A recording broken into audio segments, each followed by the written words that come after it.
Ежедневната грижа за лицето е задължителна, но често недостатъчна. Затова трябва да обръщаме нужното внимание на кожата си, преди тя да ни помоли по свой начин за това. Веднъж седмично, 15 минути и повярвайте, кожата ще се отблагодари. Ако нямате налична маска вкъщи, използвайте продукти, които са налични винаги във вашия дом.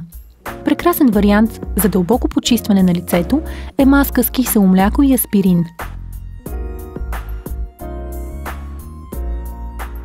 Преди да започнете домашната работа, първо направете едно бързо приготовление, което няма да ви отнеме повече от минутка.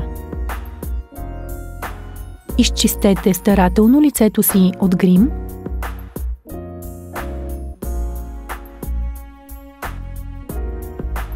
Измийте го с измивен гел и приберете косата си, за да не ви пречи.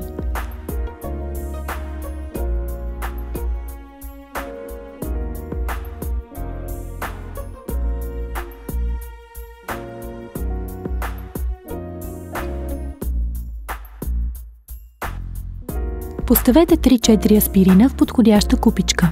Добавете супена лъжица вода, за да се разтворят. За да помогнете да стане това по-бързо, потупайте отгоре с лъжицата.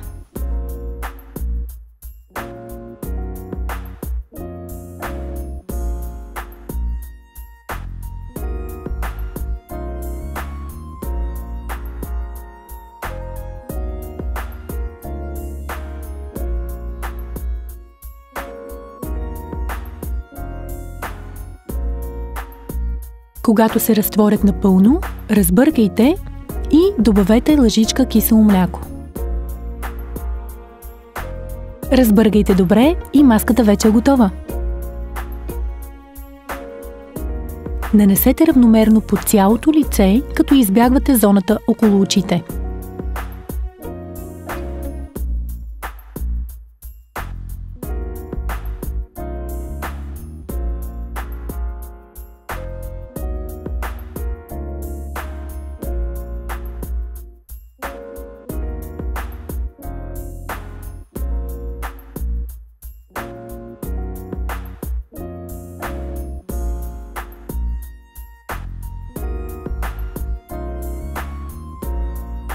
И сега вече може да продължите с подреждането на дрехи, миенето на чини или други дневни задачи и окей, може и да хапнете нещо.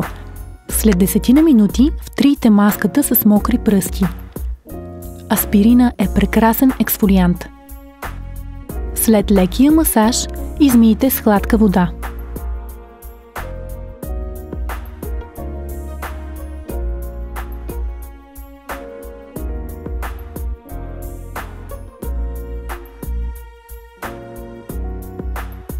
Не е ли прекрасно да използвате времето във ваша полза?